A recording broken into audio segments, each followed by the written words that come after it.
let's get into it. So, guys and girls that are live on this call, thank you very much for joining. It is the 15th of February. It's a group coaching call. It is the Best Jet Bodies hot seat with the legend Amy Bradbury Hall. Just before we do get into it, I just want to say Amy's journey, from my perspective, has been absolutely amazing so far. She's smashing all elements of this. I'm sure she's going to tell you about her journey. But in short as well, Amy we entered a fat loss phase where she dropped, I think it was 6 kilograms of body fat, which was absolutely amazing. And now we've sort of made the switch from fat loss and a body recomposition sort of thing, like more into more performance-based work. So for anyone listening to this that sort of is in that place of going through a body fat, a fat loss phase, or even in a training phase as well, I just want you to know that having something in the back end, like a performance goal to work towards, like, it is mega, mega important as well. Like, we're all on this journey to progress and get better at something and evolve. Realistically, if we stick at that amber line and we don't really have any goals in sight, we tend to get bored of where we are, and then we tend to slip backwards as well. So everyone that is on this journey, if you are wanting to get better, it is all about evolving, and that is exactly what Amy is doing. So Amy, take us through this introduction. I've obviously told everyone who you are already, but let the people live on the call know your age, what your occupation is, whereabouts in the world you are from, and yeah, how long you've been with us for. Okay, I'm 28. I'm a childminder. So I literally spend all day chasing toddlers around, which is fun, hard work, but fun. I'm originally from Huddersfield, but I've been living in London for the past 4 years. And I joined the team in September last year. Love that. How's London life, Amy? Yeah, it's good. Not to offend anyone, but a lot better than Yorkshire. Yeah, I know the feeling. Hey, but it's good to have a little bit of that life sometimes. I know you come back to Huddersfield sometimes, don't you? Yeah, to visit family now and again. Yeah, but I think city life is for me now. Yeah, I know. I feel like I'm there as well. Right, Amy, what did life look like before joining Best Jet Bodies? I want you to try and bullet point these if we can. And basically, what we're going to do this time around is I've changed things a little bit slightly on this call now. I want you to sort of like get into the points of it. And we can always dive a little bit deeper as we go. So what sort of, like, before you came to us at Best Jet Bodies, before, I know you were originally speaking to Bex, sort of me and you do our check-ins together, but what reoccurring issues were you facing? Like, were you frustrated at not seeing results, didn't know what to train, maybe food was a little bit all over the place? Tell us where you were at. Yeah, so my main point was I'd started in the gym and I was loving it, but I have quite a few injuries from being a dancer, and my worry was that I didn't actually know if what I was doing was safe for my injuries. So that's how it all started. I just wanted a bit more structure and just to know that what I was doing was actually going to help my injuries and not hinder them. And yeah, that was pretty much it, which is mad thinking about what I do now. Like, that's not even an issue anymore. I have hardly any problems with the injuries that I had. I actually forgot that that's the reason why I first contacted Becky. What injuries were they, Amy? Let's dive into them a little bit for the people that maybe don't know. So I have a condition called hip dysplasia. So basically my hip joints are too big for the socket. So like I have really loose joints. And like as a dancer, that was always something that people liked. And I was forced to, bend myself into these weird positions. And all that was doing was making it worse. And I actually had to give up my career as a dancer because it just got to the point where my hips couldn't take it anymore. So yeah, it never was an option for me that I could just strengthen them. I was just a bit deflated that I basically was told, you have this problem, you're going to have it for the rest of your life, and it's always going to be there, and it's always going to be an issue. So you'd gone from doing something that, don't get me wrong, had its challenges for you, but you'd gone from doing something that you love to obviously having this injury, being in some of the positions that you had to do, some of the training that you had to do, probably, well, as you say, definitely didn't help it as well. You've gone from doing something that you love to sort of like being off track a little bit, sort of not really knowing what to train, how to train, and things like that. Because exactly. Injure yourself anymore. So what was like the time difference between, Amy, you having to stop dancing and taking action in the gym? So I didn't actually find out that I had the hip dysplasia until about 2 or 3 years ago. When it actually got found, I was told that it was something I would have been born with, and it's just been missed. So when I was 18, that's when I started getting pain from it. And I had like all the tests, x-rays, they said nothing was wrong. And, that was it. They didn't offer any kind of like physio, no help, because to them, there was no problem. And then I sort of gave it all up. just before I moved here. So I stopped dancing professionally around 22. And then I think when I was between 22 and 24, I went into teaching. But then even teaching was too much. And then that's when I decided that it was just going to be career change. And yeah, I think from then until training in the gym was maybe about 2 years. Okay. Yeah. And maybe probably 3.5 years before joining Better Yet Bodies between. Yeah. And what do you feel like you were maybe a little bit held back within that time period? Yeah, so we got married last year and I obviously wanted to like feel as best as I could in a wedding dress. So I started going to the gym and then sort of accidentally fell in love with it. It was hard to start with because I never had to, it sounds silly, but I never had to train to be fit because I danced from 2 years old. So it was just like second nature. Yeah. So then actually having to think about it and put a plan in place, like was really hard. And I just stuck it out, did what I could. And then I accidentally fell in love with it. And I wanted to keep going with it and get stronger, but I just wanted to make sure I was doing it safely. Yeah, 100%. Obviously, you don't want to get injured anymore as well. And I'm just so glad that you actually took action and you accidentally fell in love with it. Because if you didn't, you probably wouldn't be doing something. Exactly. Yeah. So being a little bit all over the place with maybe not knowing what to train around your injuries and things like that, Amy, where did that leave you in terms of nutrition? My nutrition as a dancer was shocking. Yeah. One, because I was knackered all the time, and I just thought the more sugar that I got in me, the more energy I would have. Yeah. Especially at uni. It was probably the most intense. I only managed a year. I dropped out after a year because it was so intense.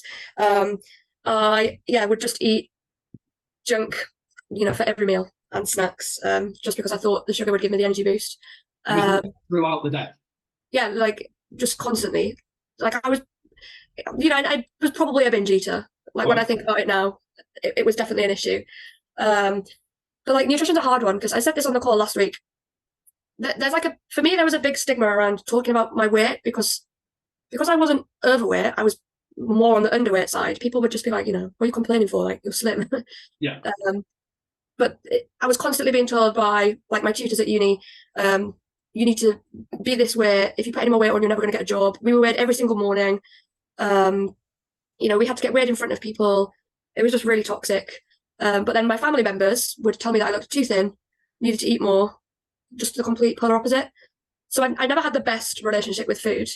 I don't really know at what point that changed. I think when I moved out and I got a bit more independence and had to cook for myself, I sort of, realised that actually I quite like cooking.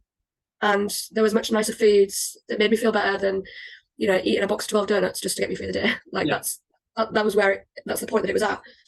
What did your dance teachers used to tell you then, Amy? Just briefly going into that, because obviously this is something that it's what you've just said there actually ties into the call that we did last week when it comes to sort of like hearing other people's, what they've got to say along your journey and things like that. Yeah. The dance teachers are obviously going, right, yeah, you need to do this, and then your family's going, oh, hang on, you look a little bit too small, get some meat on your yeah, exactly. Tell me what sort of things. I mean, this was specifically at uni. They would it was never about your talent. It was all about how you look like. And the industry is very much like that still, to the point where like, if you've got brown hair and not blonde, you won't get a job so it was 5 days a week. We were training 12 hours a day. So it was full on. They made us do the insanity workout every single morning. And we got weighed every single morning. And if you weren't their ideal image, you got told off for it. So I think while I was there, my lowest weight was something silly like 45 kilos and I was 8% body fat. And even at that point, they were telling me that I needed to lose more weight, otherwise I wouldn't get a job. Really? And I got quite ill, and like mentally got quite ill. So I got put on, they basically said, okay, you need to go get antidepressants because, they didn't care about your mental health. They weren't interested in excuses. They would be like, okay, go to the doctor, get a pack of pills, and then, you'll be fine. And I actually ended up having a really bad reaction to the antidepressants that I got, which made me vomit quite a lot. So then again, I was just dropping more weight. And at that point, that's when they told me, yeah, you look better.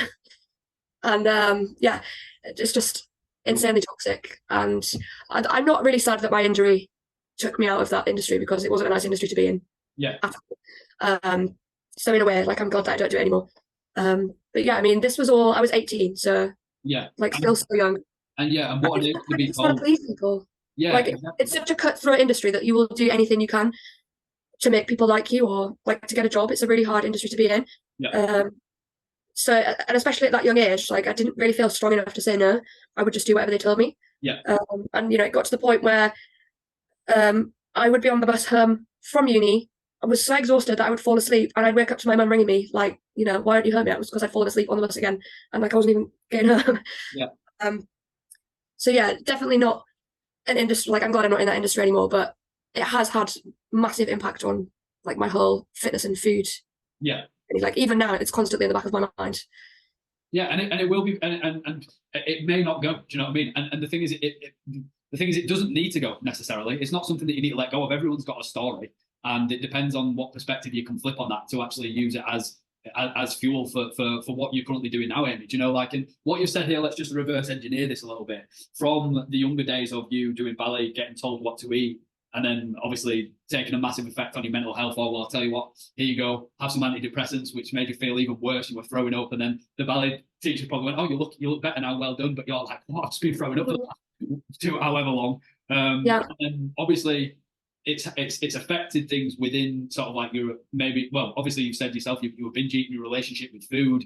Then obviously with the hip dysplasia and things like that, when that's come around, you started the gym, you didn't really know how to train, you probably haven't eaten like this way before to actually now start fueling your performance. Instead of taking away and being like, yeah, you need to be as skinny as possible, it's like, how can we actually get stronger? How can we get healthier? How can we start performing with more energy instead of falling asleep on the bus or the underground?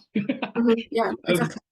Amy, let's go into what methods you've tried in the past. Now, I know this is a little bit of a different story with you because it's not necessarily about dropping body fat or anything like that, even though we have done that stuff before. But what other things sort of like maybe were you thinking about before joining Best Jet Bodies? Did you have anything in mind at all? It doesn't necessarily have to be 3 things. It may only be one thing that you've tried before. I mean, I did get some like online guides for the wedding just for a training plan. It was mainly for the structure. Yeah. So I basically just told myself, okay, I'm going to go to the gym 3 times a week, and I'll follow the guides. So at least I know it's a proper structure to follow. Yeah. But I didn't look into anything about food. Again, I was a bit wary about that because you just didn't want to fall down the rabbit hole of having a negative relationship with food again. Yeah.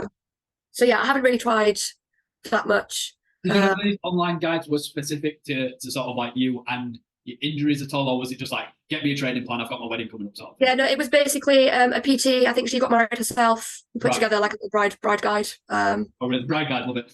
Yeah, but I mean, like I can't really fault it. Like it was great, and I did see results, and having that consistency did make me fall in love with it, and it works well for me. It's just that I then sort of realised that I needed a bit more. Yeah. But yeah, I mean, for me, it was a good step in the right direction. Yeah, perfect. And I appreciate you sharing that as well, because it just goes to show you your actual implementation. Like realistically, anyone can just get a guide off Google or anything like that. It depends on whether you can actually implement it and if you actually know that it's going to get you results as well. This is something that I see all the time. I see a lot of people sort of spend the money on influencer workouts that don't actually offer that correct support when it comes down to the nutrition, when it comes down to the accountability and things like that. And yeah, do you know what? It may only be £20 a month, but realistically, that adds up if you're not getting the result that you want at the end of it as well from the support that you and the accountability and things like that. And yeah, so I appreciate you touching on that as well, Amy. I want to go through these just before we sort of like start digging into the good stuff here, Amy. Let me just move my pen here. One sec. In fact, clearing them. Right, Amy, scale of 1 to 5. 1 being rubbish, 5 being absolutely amazing. With your structure, before maybe even having like a guide or coming onto the BYB team, where were you at with structure on a scale of 1 to 5? 1 being rubbish, 5 being amazing. Well, I would say before the guide, it was non-existent. And then when I got the guide and sort of started, taking it a bit more seriously, it was probably around a 4. Okay, cool. I mean, comparing it to now, yeah, certainly not the same, but I'm like in a different ball pool here. Why is that something? What would you put that down to? I think now, like I expect more of myself. Yeah. So like before, joining BYB, if you'd have told me I was going to run a half marathon, I probably would have told you where to stick it. Whereas like now, I'm like, yeah, like I can do this if I put my mind to it. Like, why not? Yeah. So like I feel like now it's totally different, but my goals are totally different. But for what I was trying to achieve and for what I was doing, like I felt like I was on par. I was doing a pretty good job. Yeah, good. I think that just goes to show the actual go-getter that you are, Amy. Realistically, like if I sort of tell you to do something in your training, obviously you want to know why you're doing it, but chances are you'll get it done. Do you know what I mean? So I'm a bit of an overachiever, and I think that's come from a lot of people telling me, like, you know, or you'll yeah. never do this if you don't do that, or you can't do this, you can't do that. You know. So it's like if I'm going to do something, I'm going to do it. Yeah. Yeah. Which is most of the time. Yeah. Where was your energy at, Amy? Scale of 1 to 5 before I energy not great because my nutrition just wasn't there. 2, 3, like it just not great. Yeah. Cool. What about your consistency with your workouts? Obviously, when you obviously got the bride plan. In fact, tell me, how was that? Were you nailing the gym like 3 times a week, or what was going on? Yeah, so it was the one that I went for was specifically 3 times a week, and I was hitting it 3 times a week. It wasn't as structured as in like now I will always do like the same thing on a Monday, the same thing on a Tuesday. Like I would be a bit more flexible with it. Yeah. But like I was getting it done. I think because I had like the wedding as a goal. Yeah, to work towards. Without that, it just wouldn't have happened. Okay. I'm definitely driven by a girl. Yeah, all right, we know that. Well, I know that anyway. But before Best Jet Bodies, then, like, let's just talk about way before anything really. When me and you were first sort of like talking, where were you at with consistency? Did you have any at all? No, not really. Okay, cool. And what about your accountability? Were you accountable to anyone? Did you have anyone to be accountable to? I did, but I just don't think I saw it. Okay, who did you have? I mean, it sounds awful, but I have like my husband, but I wasn't in that mindset to be like, oh, I'm going to do it for other people. And to be honest, now like the top of my list is myself. Like I'm doing it for me. And you know, like I sort of think about it as like the future. You know, when we decide to have children, I want to make sure that I'm setting a good example. I obviously would never want my kids to go through anything that I went through about their image. So like I do consider more people now than what I used to. But before I wasn't in the frame of mind to be accountable for anything. Okay. Appreciate you sharing that. Also, I want to, just while we're on this call, Alex, it's Alex, isn't it? Yeah, he's in the gym now, bless him. I kicked him out. So just quickly to share with everyone, I think, I know what Alex's wins, but I know that this is 100% through you taking action with it as well, and him probably seeing that it is, because it's all about the environment you're in. So just briefly, Amy, to share everyone with everyone, Alex's win so far. Yeah, well, he had an injury when he was 16 to his back, and similar to me, was always told there was nothing wrong with him. It was all to do with the fact that he was a bit overweight. If he lost weight, he'd be fine. And he is an ex-performer too. He went to work on a cruise ship for a year, lost loads of weight because of the work that he was doing, and his back was just getting worse. He then got diagnosed last year with quite bad arthritis in his spine, which stemmed from that injury when he was 16. So this is like 12 years ago. He's been suffering for 12 years. And like he's having to have treatment on it because it's not reversible. It's only going to get worse. But he sort of saw me taking action on my injuries and, decided to give it a go. He's really funny. He'll be like, oh, you're obsessed with the gym. Like, like what's happened to my wife? And he doesn't like to admit the fact that it's happening to him too. So yeah, like he's dropped 8 kilos of body fat just by like being consistent in the gym. He trains like at least 3 times a week, sometimes 4. He tries to make out that it's my fault and that I'm forcing him to do it, but I don't. He's just taking it in his stride and he's watching what he's eating a bit better. I do sort of egg him on sometimes, but it's just a bit of gentle persuasion. Yeah, just a little bit of gentle persuasion. He'll be doing half a marathon next. But that's what I keep saying to him. Like, I'm really trying to get him into the running, and he's just... he's one of those people that if he doesn't think he can do a good job, he won't do it. Yeah. So, like, I sort of have to keep reminding him that, like, in September, there is no way I was thinking I was going to run a half marathon. Yeah. Like, it's just all a mental battle. Like, don't sell yourself short. You can't... If you want to do it, you can do it. Yeah, 100%. And yeah, like... That's exactly what it is now, though. It's like you've created that place where he can see you sort of like leveling up as well. And like, guys, put this in chat as well. Let me know.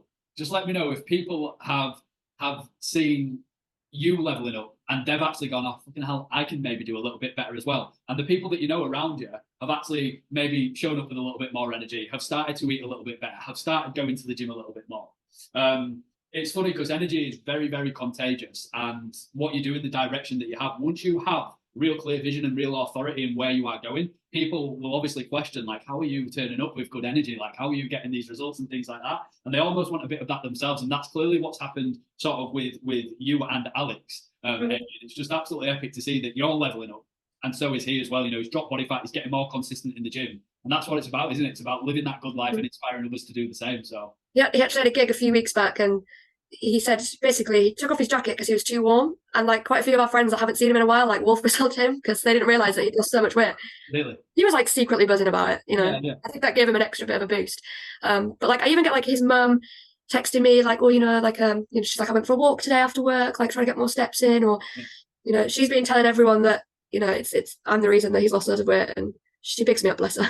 This is the thing about your journey. So starting from just a couple of pages up here, going from the person that always got told what you need to do, you need to be skinnier, you need to now go on this, go on antidepressants and things like this, you need to eat less, your family going, you need to eat more, to taking full ownership, you just getting very clear on what it is that you want to achieve, taking action to achieve that, and now the people around you are actually being inspired by it. Do you know what I mean? So Yeah. once you put the perspective on that, it's an awesome thing to do. So I appreciate you sharing that, Amy. What were the main reasons for wanting to join the BYB team? Just the structure and more confidence in the gym. Again, making sure that I was helping my injuries, not hindering them. I had to really think about it because after I listened back to Laura's call, I was like, well, I need to sort of have a think about, you know, why I started, because like now it's my journey is totally different to what it was in September. Yeah. Like I have no injury, like no issues with my hips. I forgot the last time that, you know, they caused me a bit of grief. Yeah, like it's totally changed. Tell us a little bit about that, Amy. Tell us a little bit about your strength compared to where you were sort of like before to where you were at now. Well, I vividly remember going to the physio last summer, and when she sort of like tested like my glutes, she basically like she pressed down on the back of my leg and she was like, okay, lift your leg up, and I couldn't move it off the bed. And she was like, no, do it now. And I was like, no, I'm trying. I can't lift my leg off the bed because I just did not have the strength in my glutes. And I think when I first started BYB, I think my first hip thrust was like 30 kilos, and now I'm on like 75. So it's definitely gone way up. And what about tell everyone about your deadlifts? Deadlifts were the same. I think started on 30 kilos, and I think my PB is 75 for that too. I think they're the same. Yep. Yeah, the video.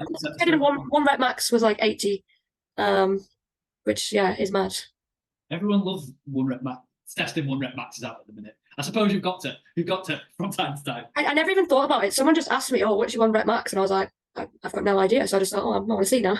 See how much we can pull. Love that though. That's the whole thing from again flipping the perspective from going out. You know, I've got hip dysplasia. I'm not as strong. Like I can't be as strong to go hip thrusting 30 kilograms all the way up to 75 kilograms. And some of the other stuff that we've got booked in, which we will discuss in a minute, is just absolutely amazing. So to build strength, to build everything else back up, to build your energy back up, all this stuff is just super, super amazing. I want to dig into this a little bit more, Amy, because I feel like it's a little bit deeper than you just wanting a little bit of structure and things like that. Like, what was the big reason here? Like ultimately, Amy, like a good way to think about this is, where would you want to see yourself in like 3 years' time, say? With the way that you're going now, where would you want to see yourself? Like, what does the best version of you really look like? Yeah, I think this is the thing, is actually before joining the team, I didn't even think about stuff like that. Yeah. I think I kind of just settled, and like I would never push myself. Whereas now, like I'm really competitive with myself. Like it's ridiculous. I'm like a totally different person. But now I'm just like constantly competing with myself. Like last week I did like a PB at the park run, and it's because I saw the 25-minute pacer, and like he ran past me, and I was just like, you are not letting him get away. Like you are going to do that 25 minutes. And I did. It was just the mindset. Where I think before, I would just turn up and be like, oh, I'll probably do okay. Like I might manage to get the whole way around without stopping. I didn't really have the confidence in my abilities at all. And like now, I definitely have more of a can-do attitude. Like I've come to realize that if I really want something, like I can get there. Like all it takes is hard work. And like hard work, now I see it as like a privilege. Like I have, like to be able to like compete with myself and like fight for that better version of me, like is a privilege. There's a lot of people out there that can't, there's a guy in the park run who I love, like I've made really good friends with him. He's wheelchair bound. He's been wheelchair bound his whole life. And like, he smashes that park run. He takes his son with him, his son runs along. He goes around in his wheelchair. And I just have to remind myself that the fact that I can just use my legs is a privilege. Like I need to stop, kicking myself over silly things. People have it worse. I love that. I love that. Where do you get that mindset from, Amy? Because the thing is, like, I just want to share something with you quickly. When I used to train, coach people one-to-one in the gym, there was a guy that used to come in there in a wheelchair, and I knew his whole journey from going home to getting in the gym. And some of the people that are live on this call will know who I'm probably talking about. But this guy has had his whole car modified. He has to get in his car. He has to drive to the gym. He has to get his wheelchair out of his car. Then obviously his legs don't work. He has to then get in a lift to go upstairs. He then has to push himself in the gym. He then actually has to get into the gym. Then he has to do the whole thing just to go back home again. Okay. Imagine what it's like just going to the toilet, or I don't know, getting some food out of the fridge or something like that. So it is such a powerful thing to have, Amy. But where do you get that mindset from? Like, what are the things you listen to? What do you do? I feel like maybe it's just past experience, because I never used to be that person. So I think sort of what happened, my experiences that I had, like going through uni and just the trauma that I had from that, I think is what like made me realize that, you know, there was something better out there. Because before I would just like mope around and always feel sorry for myself. So yeah, I nothing sort of jumps out at me where there was a specific moment where it switched. I think maybe it was just growing up. I think because I was so young at that point, I couldn't really make sense of it. But I think I know that it's a bit cliche. They say, you know, like you're older and wiser, but I do think it's true.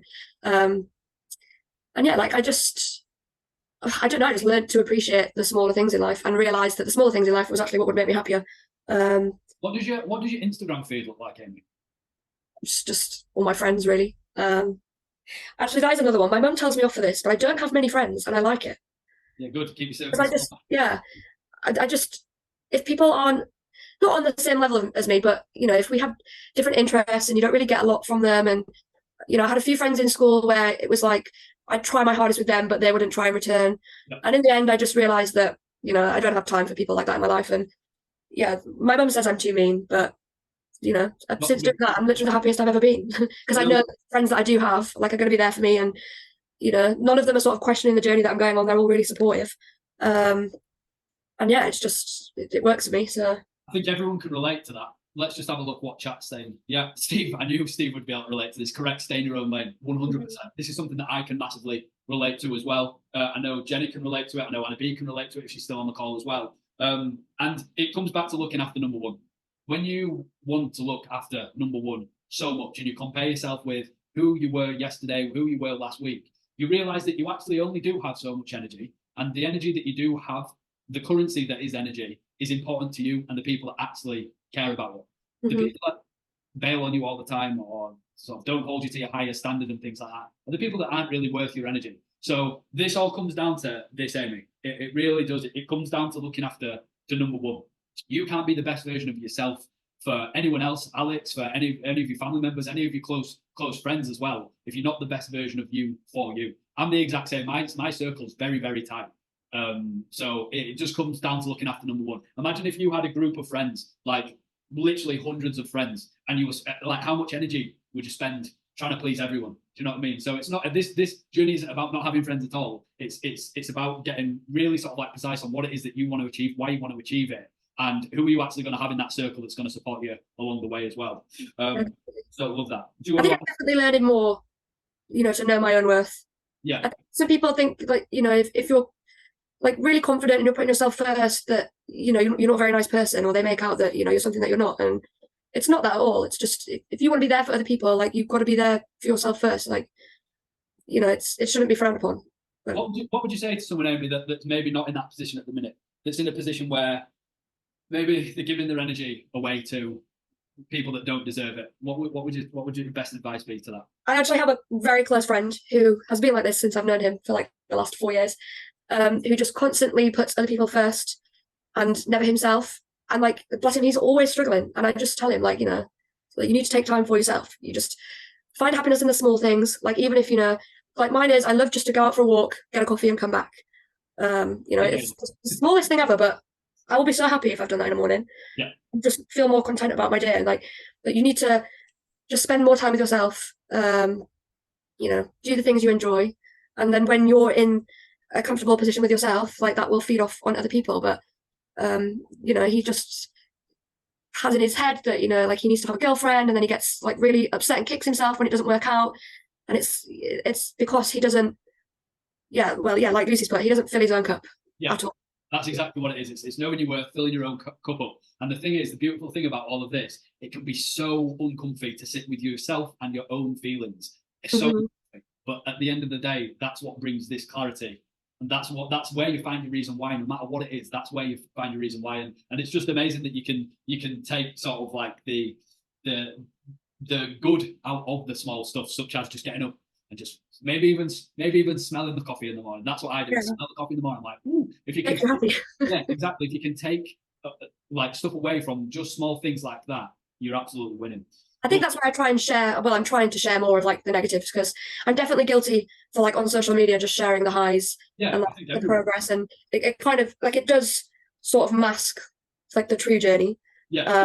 But like I don't really want my friends to think that like, you know, I have this amazing life and it was a dream plain sailing the whole way, because it wasn't. Yeah. Like I've learned the hard way. So yeah, I'm definitely, one of my goals for this year is to be a bit more open with stuff like that. Yeah. Yeah, love that, and that's the thing. Like everyone's got that story. Everyone's got their hard, and sometimes people forget the journey. Do you know what I mean? Like, I'm trying to talk about my own journey a little bit more on my social media and things like that, and my journey in the past. But because me and you, well, everyone on this call, you know, we're pretty much of the same caliber. Like once you go through it, it's like almost like it's like you focus on the wins too much, and you sometimes not forget, but because you're so focused on where you want to go, you sort of be like, I'm unstoppable, but you know, sometimes we're not. Everyone's got their own sort of like story to tell.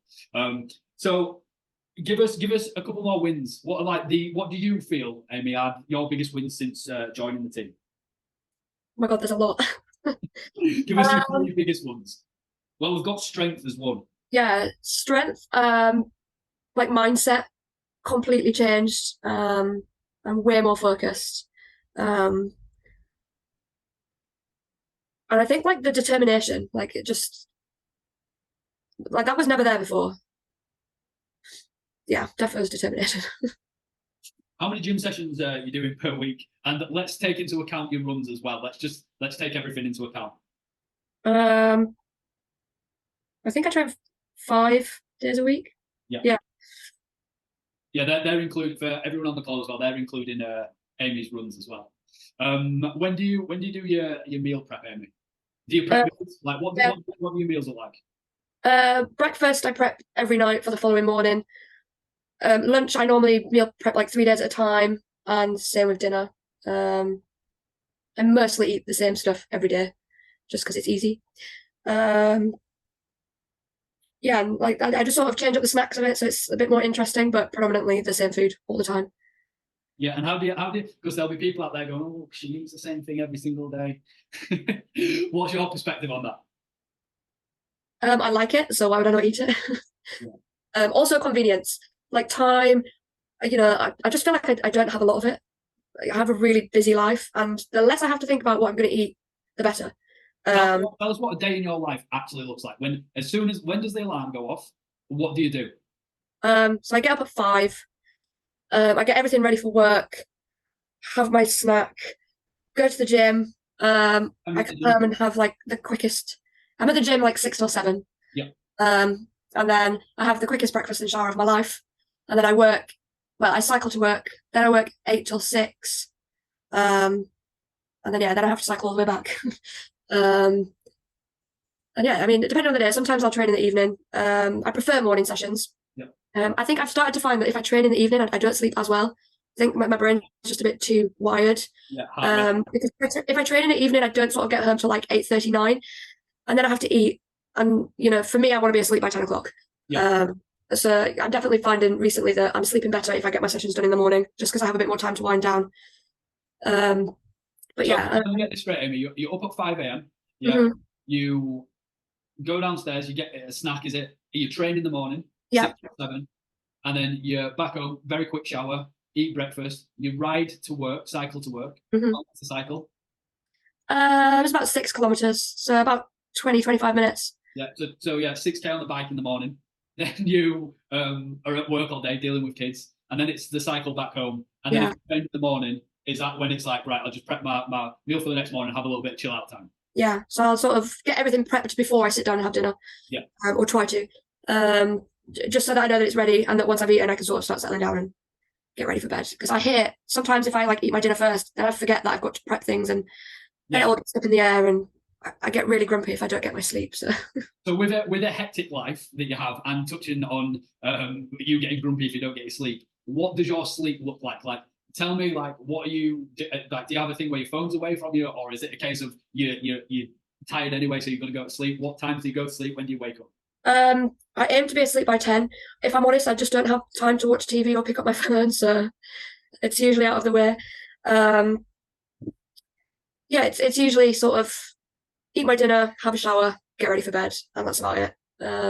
When so just answer me this, Amy. When people go, well, when do you get time for yourself? Like, what would your answer be back then? Sometimes I don't, and like that's fine. But then now I'm sort of realizing that the time for myself is the time in the gym. Yeah, Um, that's what that was the answer I was looking for. yeah, I've only noticed that now with the running. So like running to me is like my therapy. Like I go out, get the fresh air, and I feel amazing after it. And I'm quite happy going out by myself for an hour and not speaking to anyone, just listening to my music. And like the more running that I was doing, the more that I realized that it's the same with the gym. Like that is kind of like my outlet. My stress release is in the gym for sure. And I still have to like tell myself it, like those mornings when I don't really feel like getting up, like I really have to drill it into myself that I know I'm going to feel better like in an hour's time. Yeah, let's go into yeah. that, Amy, because that's actually really strong. Like, it's easy for everyone that's listening to this and live on the call to be like, oh yeah, you're active anyway because you cycle to work and things like that. Again, it comes down to choice. You could easily probably get a taxi to work if you wanted to. It comes down to choice, but there are going to be days and times where you do not feel motivated to go to the gym. I can guarantee it could be happening at least 4 times a week. So what do you actually? What is a conversation that in a conflict that you have with yourself? What does that look like? I think it's just knowing that it's not negotiable, and the mood that you're in is only temporary. Like it's not going to last forever. Like you've just got to kick the habit and just go. I mean, like in the morning, I've learned the difference now between can't be asked or genuinely need another hour's sleep. Yeah. If I genuinely feel like I need another hour's sleep, I will give it to myself because I know that after a few days, if I keep losing that extra hour's sleep that I really need, it's going to accumulate. Yeah.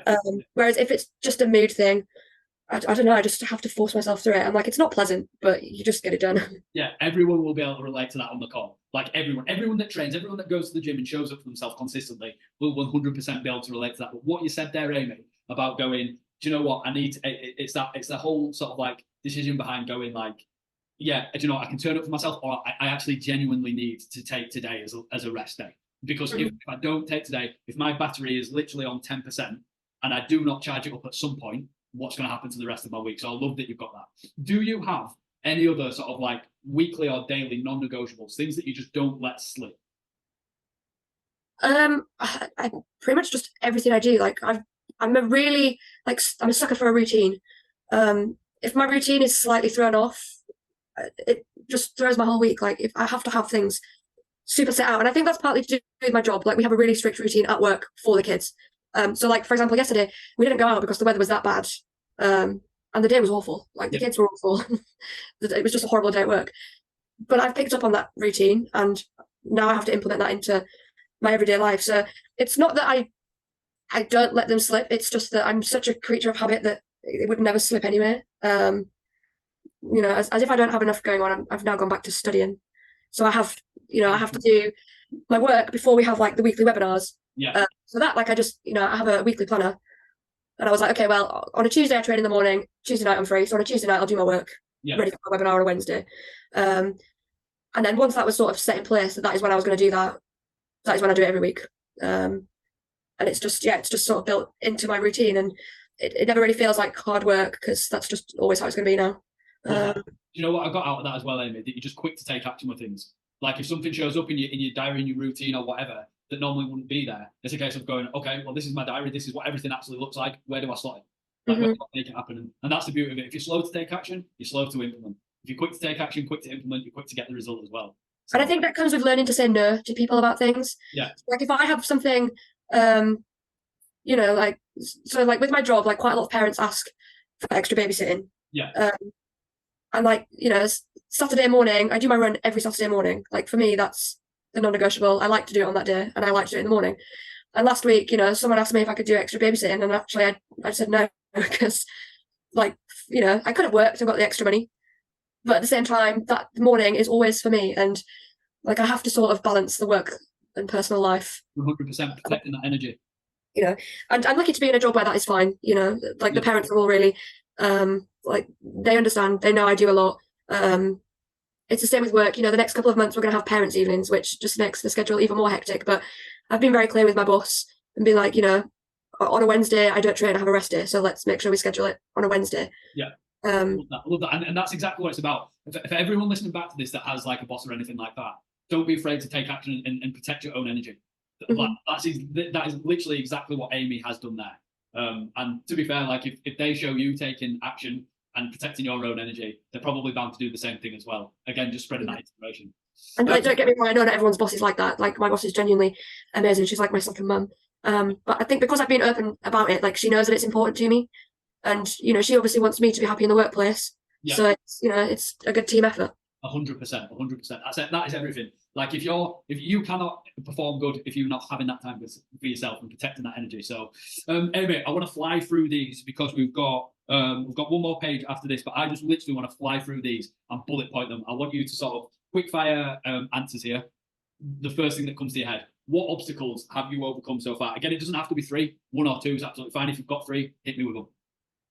Constantly putting myself down. Yeah. Oh gosh, this is hard on the spot. I definitely have a better relationship with food. Yeah. How do you see your food now then? Just very briefly on that, Amy. Like, do you like what are you like fully nailing your calories? Are you, you know, if you go over a little bit, are you going out to eat and just maybe making a good decision with things? Most of the time, I just constantly think food is fuel. That's sort of drilled into me now. I do struggle sometimes. I think it's more of a guilt thing. You know, if I go over calories, I think that is the overachiever in me is like, oh damn, you haven't nailed it like to the exact calorie. Yeah. Like I do sometimes kick myself about it. But like I've definitely learned, you know, that, like eating more is not a bad thing. Yeah. Which is like that's important because, you know, before I would, you know, either starve myself or just feed myself rubbish to get through the day. Yeah. So yeah, definitely a better relationship with food, and I think just confidence overall in the gym, with my body. Now I look at myself and I'm like, "Ooh, like you did that, like well done," rather than being like, "Oh my god, I hate every single like inch of my body." Like I'm really grateful for what my body can actually do. Yeah, love that. That is epic. What obstacles do you still face, Amy, to this day? I wouldn't say I'm 100% there with the food. I think for me, I've learned that I can have treats. Yeah. But I still have to be quite specific about it because if it's something too sweet and sugary, I do get that urge to sort of binge on it again. Yeah. So I'm still learning what sort of sets that off. Yeah, I try not to see them as like obstacles anymore. That's the I think like, you know, like for me, like I'm learning and I like to learn. Yeah. So I'm seeing it overall as a journey rather than just being like, oh, you know, I want to, you know, turn up a little bit here or yeah, I want to, you know, put on a little bit of extra weight because someone's told me I need to, you know. Yeah, 100%. I love that what you put here as well, actually, Amy, because I think food's always a thing. It's always an ongoing thing that people are always going to sort of be like, oh, I've maybe gone a little bit over my calories and stuff like that. But that's the beauty about having sort of like a performance goal. When it comes down to losing body fat, you need to know how many calories you're eating. If you want to lose body fat, you need to know like how. If not, it's just a complete guess. And it's the same for training hard as well and having a performance goal. If I said to you, right, yeah, you've got this run to do, Amy, just sort of like eat what you want. Like you would probably eat what you want and be in sort of maybe not a great position with that because again, it's that thing of going, shit, I'm hungry, I haven't eaten for a while. Like structure is important with that. And I think the other obstacle here that you've got always is just work. Things are always going to be thrown at you. Just like what you said a couple of slides back, and it's just about being very quick to take action and implement on that. Yeah, I do think like the mindset shift, like has just changed everything. Like even with work, you know, so we have 9 babies a day. They can all be screaming their heads off, and my boss is like, "How are you just getting on with it and pretending like it's not happening?" And like for me, it's just because I have to. You know, I still have a job to do. I can't just walk out the door and leave because they're all screaming their heads off, and like I don't let the stress get to me as much as what I would normally do. Yeah. Because I know in the end it's not going to benefit anyone if I start freaking out or 100%. Try and keep myself as level-headed as possible. Yeah, that's why you've got that good energy around you. Amy, tell us what exciting things you've got coming up this year. What have we got on the cards? I got another 10K race next weekend. Um, That's you see, that is a prime example of me just writing kilograms. 10K. Oh, it's on the 24th. yeah, next Saturday. That was the first race that I booked. So in September, I was like, okay, maybe by February I might be able to run 10K without stopping. And then it just escalated so quick. And then I stupidly one day randomly said, like, oh, it would be cool to run a half marathon. And you turned around and would be like, okay, book it now. And then you put in the Mighty Networks that I booked it, so I didn't have a choice. Yep. And at that point, I was like, what the hell? Like, I can't run a half marathon. And now I'm genuinely so excited. Like, it cannot come quick enough. And that was in May. So, like, I was thinking, God, I'm not going to be able to run that far by May.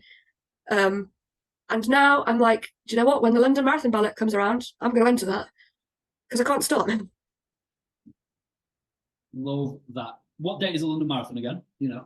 Well, it's April every year. So I think once the race has been done this year, they then open it for entries. I need to read up on it because apparently it's really hard to get into. Yeah, it is. So I need to sort of work out the best way to get around that. But I would love to do that. I also just booked a second half marathon for September. Yeah. I was gonna literally that's what I was about to say. So your first one's Battersea, isn't it? Yeah. And then when's your other one? September. September. And again, that's one that I booked because one of my friends, this is the one who, just likes to try it on with all the girls and needs to sort himself out. He always talks about wanting to do that half marathon because it's where we live, like it's right on our doorstep. And I said to him, I was like, okay, I said, if you book it, I'll run it with you. Yeah. So he did. And now we're running it together. And, it's just that, sort of showing up for others, but also like showing up for myself. 100%. I'm quite happily do a second half marathon. I'm excited. You no doubt will be doing ultra marathons soon. This is why I Google on a weekend now. Like I don't sit and watch TV. I sit and Google like high rocks, ultra marathons. Yeah. Yeah. I don't know who I am anymore, honestly. What have you created? What I've become. We've got the BYB photo shoot coming up as well, which is going to be a gym shoot, which is going to be absolutely epic. And no doubt as well, Amy, I know that you've got to travel, but no doubt you will be coming to BYB, run the city. Mm-hmm. Yep. I just need to work out logistics, but I'm planning to be there. But look at all these things we've got down. People have got a 10K.